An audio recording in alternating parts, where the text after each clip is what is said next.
Agora, é, existe uma teoria, inclusive em filmes do Tom Hanks, né, se conta a teoria de que Maria Madalena teve um relacionamento sentimental com Jesus. Em primeiro lugar, se Jesus tivesse uma esposa, não seria pecado nem à luz do cristianismo, nem à luz do judaísmo. Porque a França, disparando na frente de outros países, venera Maria Madalena.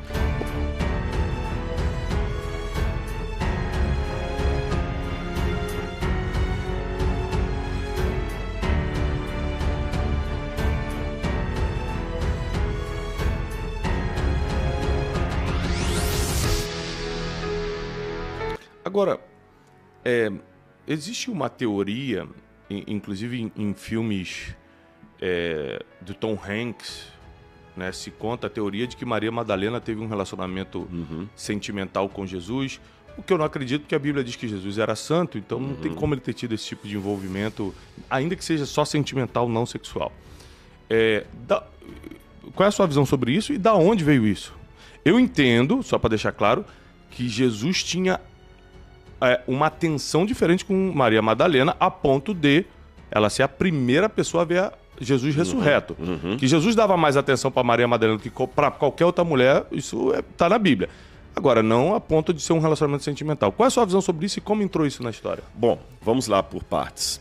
Em primeiro lugar, se Jesus tivesse uma esposa, não seria pecado nem à luz do cristianismo, nem à luz do judaísmo. Porque o casamento é até uma bênção. Né? Mesmo sendo rabino, Mesmo sendo rabino, pode casar. Não é diferente do padre da Igreja Católica. Mas Jesus não casou porque, como você colocou, não era o propósito da missão dele. A missão de Jesus não era constituir família. A missão dele era morrer na cruz do Calvário por nossos pecados. Ensinar o amor do Pai, etc., revelar o Pai e morrer pelos nossos pecados. E Jesus foi focado nessa missão. Se Jesus tivesse tido um casamento, imagine depois da morte de Cristo, como é que ficaria se Jesus tivesse filhos com Maria Madalena? Olha a confusão teológica que iam criar. Crianças que seriam filhas de uma mulher humana com um homem divino. Filho de Deus, ia ser muito confuso. Isso ia trazer muita complexidade. Esses herdeiros de Jesus iam se sentir realmente assim, uma dinastia divina. Ninguém poderia mais driblar e tal. Seriam os papas. Exatamente. Nós temos indícios históricos que já houve uma briga dos irmãos de Jesus que queriam fazer uma sede em Nazaré para o cristianismo. Isso já no final do primeiro século. Diferente dos outros que estavam em Antioquia. Então, por isso, definitivamente, Jesus não casou. Também é mito dizer que Jesus, na verdade, casou ou se apaixonou por Maria, mas que a Igreja ou o Novo Testamento, por censura, apagaram isso. Isso também não é verdade. Os documentos que insinuam alguma relação de Jesus com Maria também são mal compreendidos. Eu trabalho esses documentos aqui. Um deles é o documento que fala o Evangelho de Filipe, que não foi escrito por Filipe, nem Evangelho, nem é Evangelho. São documentos apócrifos, quando eu digo apócrifos, leia, falsos, produzidos a partir da segunda metade do segundo século em diante, do ano 250 para frente, estão fragmentados. E mesmo esses documentos que insinuam qualquer relação entre Jesus e Maria, nenhum deles traz uma relação carnal entre eles. Como eram documentos apócrifos, eles queriam fazer uma ideia de criar uma série de visões de personagens celestiais sofisticados. Então havia uma personagem feminina, a Sofia, e havia um personagem masculino, Logos. O Logos vem na mente de Jesus, não se encarna, no gnosticismo não há encarnação. O Logos vem na mente de Jesus e a Sofia vem na mente de Maria. Então a união que há entre Jesus e Maria seria uma união mística. A palavra com a sabedoria. A palavra com sabedoria. Nem esses documentos apócrifos dizem que era uma carnal, sabe? Teve até um episódio interessante de uma professora de Harvard, a doutora Karen King, que ela, certa vez, ela anunciou que tinha descoberto um evangelho que falava de Jesus como marido de Maria. Um evangelho cópita. Eu tenho um ex-aluno que está terminando o doutorado dele em Harvard. E ele falou comigo que um dia ele falou com a professora, com a doutora Karen, olha, eu tenho um professor no Brasil que ele fez uma palestra discordando da sua leitura. E ela falou assim, não, o seu professor está certo. Na verdade, ela só tinha levantado aquela lebre porque a Universidade de Harvard ela estava tendo problemas com alunos que não querem fazer teologia. Notinha de rodapé. Quem quer estudar a Bíblia é crente. Geralmente, Você entendeu? Você querer fazer teologia para quem não é crente não vai dar lucro mesmo. Você entendeu? Então, os seminários que querem fazer teologia liberal vão fechar as portas. E Harvard quase estava fechando o departamento de teologia. E sendo uma faculdade fundada por crentes. Fundada por crentes, por puritanos. Mas aí ela sabia que aquilo ali não era uma coisa muito fundamentada. Mas ela divulgou aquilo ali por quê? Saiu na National Geographic, saiu para todo lado. E pouco tempo depois a professora foi desmentida, porque era um documento forjado. Mas ela arriscou a si mesmo por quê? Porque a partir do momento em que a coisa foi para a mídia, o nome de Harvard foi para Trend. Claro. E que foi a Divinity School. Então, obviamente, voltam-se os recursos. Não vamos falar mais em fechar. Sabe aquela velha ideia de falem mal, falem bem, mas falem de mim? Então foi por isso, mas hoje na academia não há nada dentro ou fora da Bíblia que me permita dizer que Jesus foi casado ou namorado com Maria Madalena. Então olha só nesses poucos minutos de Brunecast a gente já sabe que Maria Madalena não era prostituta, que ela não é aquela mulher que iria ser apedrejada em flagrante adultério. Já sabemos que ela financeiramente tinha condições de acompanhar Jesus nas viagens, era mantenedora financeira do ministério de Jesus, além de tudo mais que ela fazia, e também que ela não teve nenhum tipo de relacionamento sentimental ou amoroso, carnal com Jesus. Isso não seria possível biblicamente. Agora, eu fiz uma viagem... Engraçado que eu já fui à França muitas vezes. Mas à medida que a gente vai ficando mais velho, como... A nossa ótica sobre uma coisa muda, né? Antigamente eu passava pela França para tirar foto da Torre Eiffel e postar que tava, né? Toda a França. E no máximo os invejosos que morram, né? Venci na vida. Mas as últimas vezes que eu fui com um olhar extremamente histórico. Um olhar de aprender, de entender algumas coisas. E passei por alguns museus e catedrais que veneram Maria Madalena.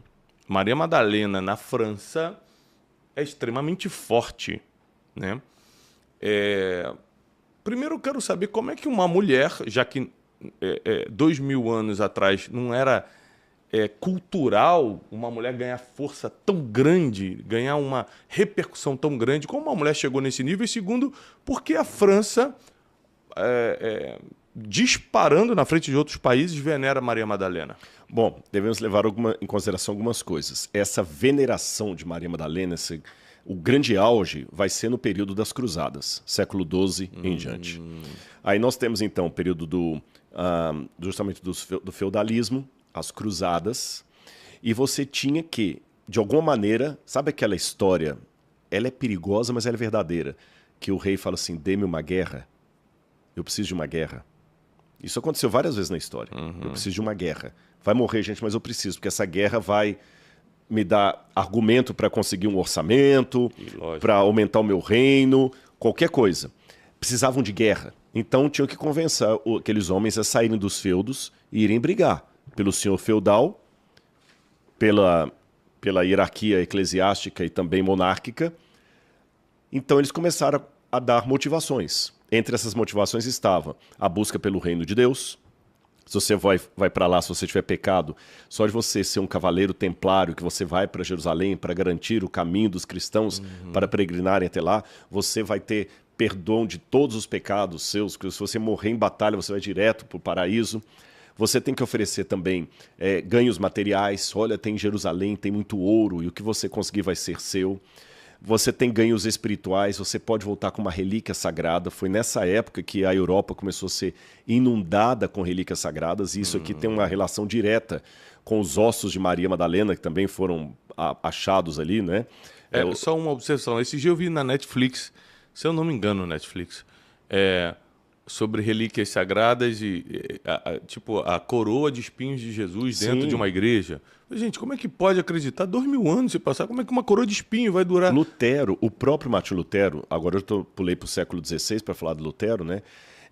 Embora Frederico Sábio, príncipe da Prússia, que apoia Lutero, era um colecionador de relíquias sagradas, Lutero escreveu numa carta para ele... A Prússia é a atual Polônia, né? Não, seja parte da Alemanha, Polônia, exatamente, Isso, aquele pedaço ali. Ele escreve assim, como a Europa está inundada de relíquias sagradas. E relíquia sagrada, só para o pessoal entender, é um dente que foi de um santo, é um osso que foi... E tem tudo. Tem igreja na Europa, por exemplo, que tem a pena da pomba do Espírito Santo. Tem outra igreja que tem gota do leite do seio de Maria, Maria, mãe de Jesus. Só um minuto. Nós não estamos desfazendo da sua fé, não. Por exemplo, você que acredita. A gente só está colocando que historicamente e arqueologicamente não é possível. Exatamente. Mas sem desfazer da fé. Não, claro. Não é possível, mas eu acredito. Tudo bem. Tá? A gente só está dizendo que é muito difícil acreditar arqueologicamente, historicamente, nisso. Exatamente. Até biblicamente. E hoje, muitos que até já que você falou isso, é interessante que muitas dessas relíquias também não têm a sanção papal. São a crendice popular mesmo. E até teólogos católicos, como o falecido padre João Batista Libânio e outros mais que escreveram, que sempre criticaram essas buscas por relíquia. Então não é um discurso anticatólico da ala protestante, é um discurso histórico mesmo, que a Europa estava inundada disso. E havia o Lutero, eu ia citar Lutero aquela hora, ele falou o seguinte, que havia tantos pedaços, ossos de santos na Europa, que só na Espanha você encontrava 18 dos 12 apóstolos. Então, quer dizer, tudo isso aí bom tem. Demais, bom e demais. A Maria, digo, Madalena, a Maria Madalena entra nesse bojo todo assim, porque você sabe, eu estou falando da época dos cavaleiros, da Idade Média. E uma das coisas que mais mexia com o lado varonil, masculino desses homens, era a figura de uma donzela. Nós conseguimos ver várias histórias medievais daquele cavaleiro que vai e a donzela joga o lenço, né? E as histórias daquele camarada duelando com o outro lá pela donzela. Então, precisava-se de uma donzela. E quem seria essa donzela? Maria, mãe de Jesus, não podia fazer esse papel, porque era Maria, mãe de Jesus. A Virgem Seria Maria, até uma forma desrespeitosa com a Virgem Maria. Então vamos pegar uma outra Maria, a Maria Madalena, que já tinha a ideia de ser uma prostituta, uma mulher com volúpia, sensual, bonita, que nem até Jesus ficou atraído por ela. Que a Bíblia não diz isso, que ela era sensual ou exatamente. bonita. Aí vamos agora. E é interessante que a Igreja Católica resistiu a canonizar Maria Madalena durante todo esse tempo. Não canonizou Maria. Maria foi canonizada santa agora, há pouco tempo. Ela não foi canonizada, foi no século XX. Uau. Então, nessa história toda, começaram a ter várias lendas medievais, como, por exemplo, a busca do Santo Grau, o cálice sagrado, aquele copo que, segundo a lenda, tocou nos lábios do Senhor na noite em que ele foi traído. E nessa busca do Santo Grau, veio a ideia de que Maria teria pego o grau e fugido de Israel, do território dos judeus, e ela foi para a Gália, que é a França, e ali ela se refugiou na Gália, tá certo? E que ela teve uma filha com Jesus, que fugiu com ela, e que os ossos dela estavam guardados lá. Uma versão falava que ela fugiu sem contar relacionamento com Jesus. Outra falava da filha. Lembra o Dan Brown, quando escreveu o Código da Vinci? Ele bebe nessas fontes. Então você tem lugares lá que estão guardados lá os ossos de Maria Madalena, etc, etc. E por que a Gália? Por que a França? Porque de todos os países da Europa, quem queria ser o centro da atenção na época era a França. A França era tão briguenta do ponto de vista político que a França foi o único país que teve um segundo Papa, em Avignon. Teve uma época na história do catolicismo e o Papa era a figura máxima da Europa na Idade Média, não é isso? Ele estava acima de muitos reis. Você tinha um Papa em Roma e tinha um Papa em Avignon. E às vezes os papas brigavam. Houve uma situação de um rei que ele foi falar mal do Papa de Avignon e o Papa falou, só te perdoo se você vier de joelhos na neve. E ele foi peregrinando de joelho até o palácio do Papa em Avignon.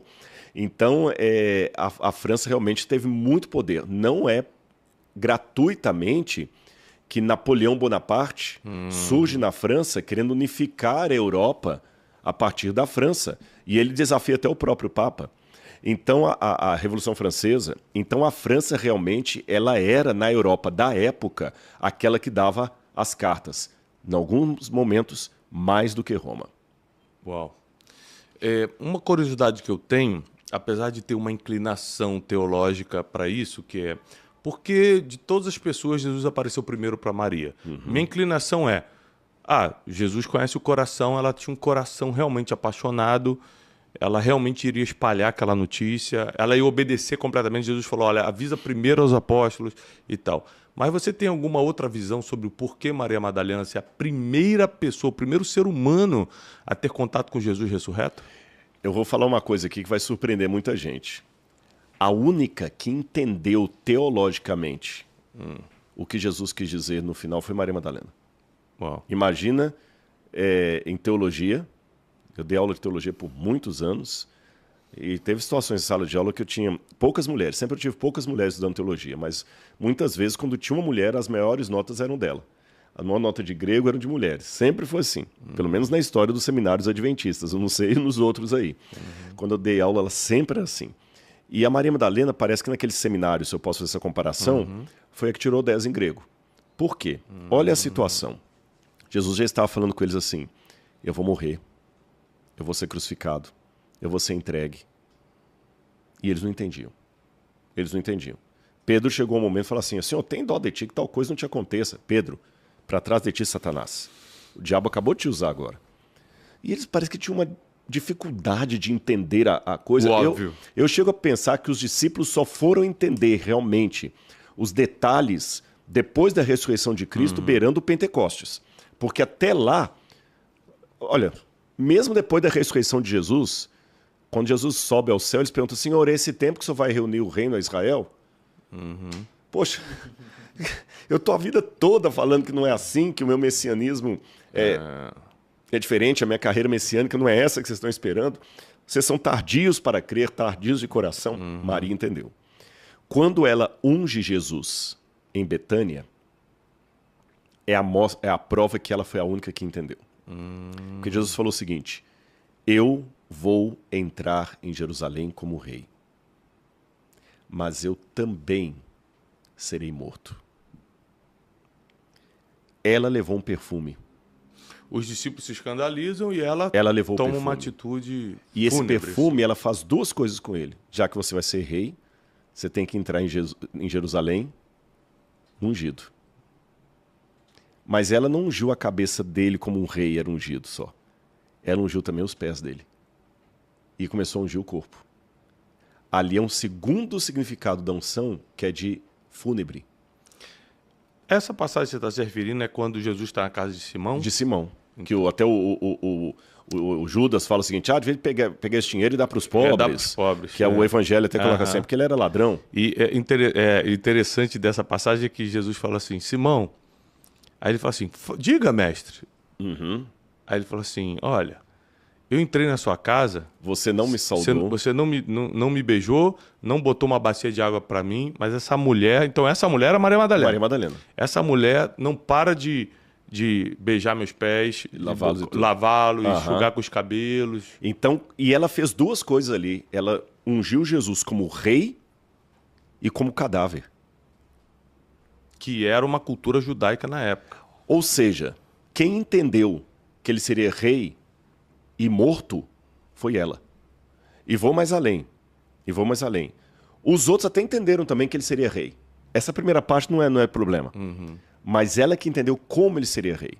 E quando eles vão entrar com Jesus em Jerusalém, o fato dela ser a única que levou um perfume para ungí-lo seria semelhante a uma situação que aconteceu, essa história é real, uma vez lá no Ceará, no Crato, onde tem o padre Cícero.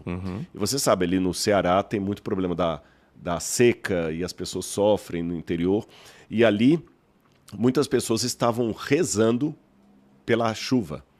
E um grupo de pessoas católicas resolveu fazer uma procissão pedindo chuva. Tem essa foto na internet, inclusive. E é interessante estar a procissão toda lá rezando, pedindo chuva, cada um com a vela na mão, e somente uma menininha com um guarda-chuva. Olha.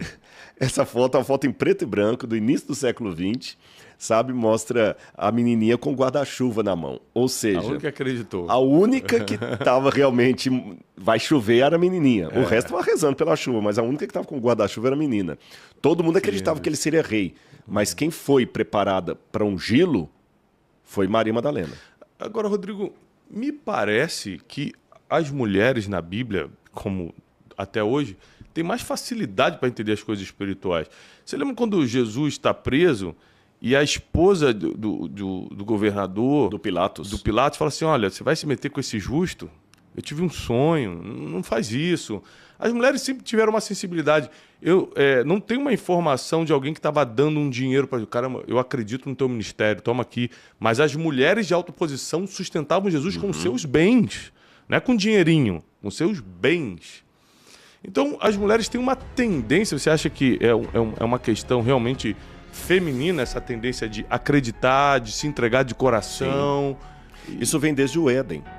Se você olhar aqui, quando Deus criou Eva, eu vou falar de uma coisa boa, uma coisa ruim e outra coisa boa de Eva.